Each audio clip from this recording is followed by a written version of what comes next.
തികച്ചും കേരള തനിമയോടുകൂടിയുള്ള വസ്ത്രധാരണം മാത്രമേ പാടുള്ളൂ എന്ന് ഭക്തജനങ്ങളെ അറിയിക്കുകയാണ്.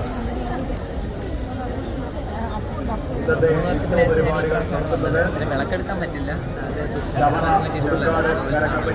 സ്ത്രീകൾക്കോ അല്ലെങ്കിൽ പിന്നെ നമ്മുടെ ട്രാൻസ്പോർട്സിനോ എടുക്കാൻ പറ്റില്ല.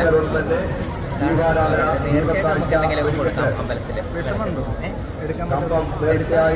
മുമ്പ് എടുത്തിട്ടുണ്ടായിരുന്നു, സർജറിക്കൊക്കെ മുമ്പേ എടുത്തിട്ടുണ്ടായിരുന്നു. പക്ഷേ ഇവിടുത്തെ ആചാരം കൂടെ നമ്മൾ അതിന് നോക്കണമല്ലോ, അപ്പോൾ അതുകൊണ്ട് ഞങ്ങൾക്ക് എടുക്കാൻ പറ്റത്തില്ല. അതിൽ നേർച്ചയൊക്കെ കൊടുക്കുന്നത് മാത്രമേ ഉള്ളൂ. ഭക്തിയാണ്. ഭക്തിയാണ്.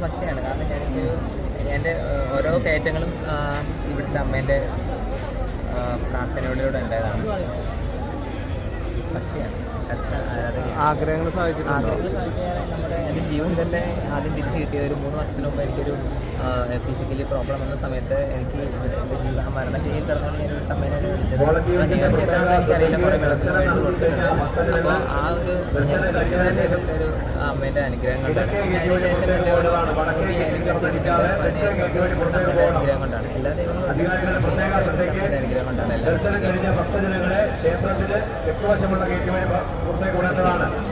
ഇൻസ്റ്റാഗ്രാം ദീപറാണി 02. എൻ്റെ നേറ്റീവ് പ്ലേസ് അടൂരാണ്, പക്ഷേ ഞാൻ കോഴിക്കോട് സെറ്റിൽഡാണ്. എല്ലാ തവണ വരാറുണ്ടോ?